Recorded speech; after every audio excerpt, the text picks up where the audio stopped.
হেই ফ্রেন্ডসো, good morning. আজ অনেক দিন পর আবার একটা মিনি ব্লগ শেয়ার করছি।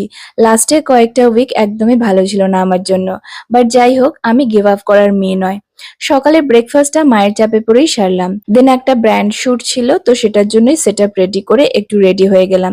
তারপর মা দিল একটু চা, যেটা ছাড়া তো আমার প্রায় চলেই না। দেন শুট কমপ্লিট করে লাঞ্চে চলে গেলাম। তারপর বিকেলে আবার রেডি হয়ে নিলাম, বিকজ আজ একটা হাউস রিনোভেশনের ইনভিটেশন ছিল। বাট বাড়ি থেকে যখন বেরোলাম দেখি আকাশ একদম সেজেগুজে আমার সাথে বেরিয়ে পড়েছে। আর যেমন বলা তেমনি কাজ, নেবেই এলেন গজরাতে গজরাতে এক রাশ অভিমান নিয়ে। সো আমি আর আমার মা একটা শেডের নিচে দাঁড়ালাম আর ভাবলাম বৃষ্টিটা একটু ধরলেই বেরিয়ে পড়বো। দেন মায়ের খুব ঠান্ডা লাগছিল, সো সামহাও ভিজতে ভিজতেই বাড়ি ফিরলাম। দেন যেখানে ইনভিটেশন ছিল সে গাড়ি নিয়ে আবার আমাদের রিসিভ করতে এলো, বিকজ অনেকটা রাত হয়ে গেছিল। সো ওখানে পৌঁছে আমরা সবাই মিলে একসাথে প্রেয়ার করলাম আর একটুকুনি খাওয়া দাওয়া করে বাড়ি ফিরলাম। আর আজকের দিনটা এইভাবেই শেষ করলাম। See you in my next video.